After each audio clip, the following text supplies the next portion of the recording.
Hello, everyone. I'm very honored to be here tonight. My name is Debra. I'm 25 years old, and I study social science. In 2012, I decided to do something different. I decided to do an internship in the Middle East. I went to Tel Aviv to be a part of an organization that does dialogue groups for Israelis and Palestinians. This was a very interesting experience for me, and I will tell you why. I remember one time we were with a group of people, and we were with a group of Israelis, and there was a group of Palestinians, and we all got together, and we sat around in a circle.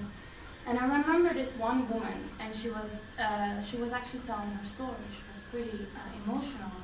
And once she started to tell her story, she told us that she recently decided to get a divorce from her husband. While she was telling the story, she was actually crying. And I remember that she made a huge impression on me as a person. Not just because she told her story, but she was willing to tell her story to a group of strangers that she didn't even know, that she could potentially have seen as her enemies, but she didn't. Now remember that I finally started to understand the power of storytelling. I knew when I came back to Amsterdam, I wanted to do the same. I wanted to continue telling stories. So at that time, while I was living in the Middle East, I remember that I discovered this blog, which is called Humans of New York. Now, Humans of New York is a blog. It's a photographer named Brandon Stanton.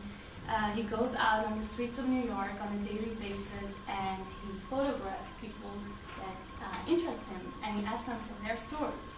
I got very inspired by this, and I thought that would be a great way to tell stories in Amsterdam and to people all over the world. So I thought, you know what, I'll give it a try. I'll open a Facebook page, and it was Humans of Amsterdam. Now, I had no experience in photography at all. Like, I didn't know what I was doing. I couldn't make a photo with my smartphone, but it wasn't very good at all.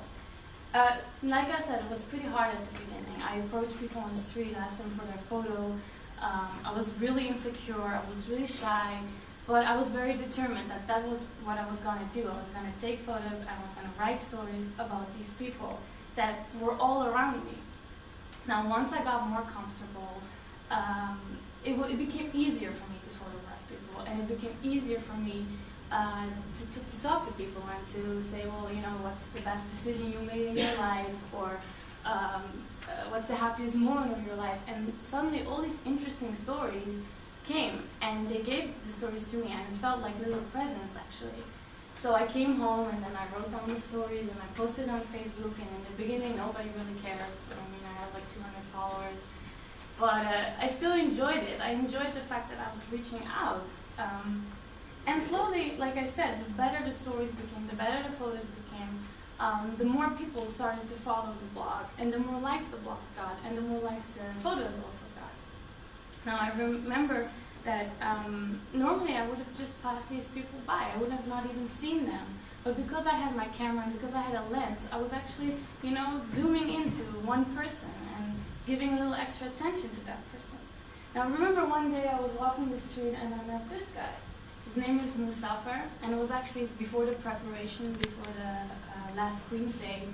And he told me that he's been cleaning the Damrak for the past 27 years. And he would love to go back to his home country, which is Turkey, but he can't because his family is rooted here, and he doesn't want to leave his family. And it's one of my favorite portraits that I took. Someone else that I met is this guy, and he's an accountant. I was pretty much in shock when I heard it. And then I asked him, well, do you wear this to when you go to work? He says, yes, I do. This is who I am, and that's what I want to wear. This girl was actually an interesting story. She's originally from Baghdad, and she saw snowflakes for the first time when she was 12 years old. And she remembers it as being one of the most happiest moments of her life, even though they weren't able to support each other financially back at that time. It was a very good memory for her. When I asked this kid what he wanted to become when he was older, he wanted to be a train. Very I met Harry. His name is Harry. I met him near the Central Station, and I asked him, well, can I take your photo? And he said, yeah, sure, you can. I said, how old are you, Harry? And he said, well, what do you think? And I said, I don't know, 67 or something like that. He says, turn those numbers around. He says, I'm 76. I was, seriously? You look way younger. He says, you know what is my secret to a happy and healthy life? It's my smile. And I was like, oh, that's a good story. I'm going to write that down. I'm going to share that with all the people that follow my Facebook blog. So without all those stories, I would have never really known the people that were living in the city that I was living in for a very long time. Now, people ask me a lot of time, like, what's in it for you for your future? I mean, I'm doing this because it's a big passion of mine. But a lot of people want to know, what are the goals for the future? The blog right now has over 100,000 likes, which is an amazing achievement for me because I've been only doing it for 1 year.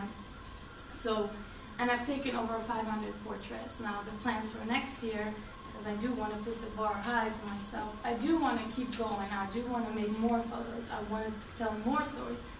But, the dream is also to maybe publish a book one day. Or, like right now, I'm launching my first postcard line.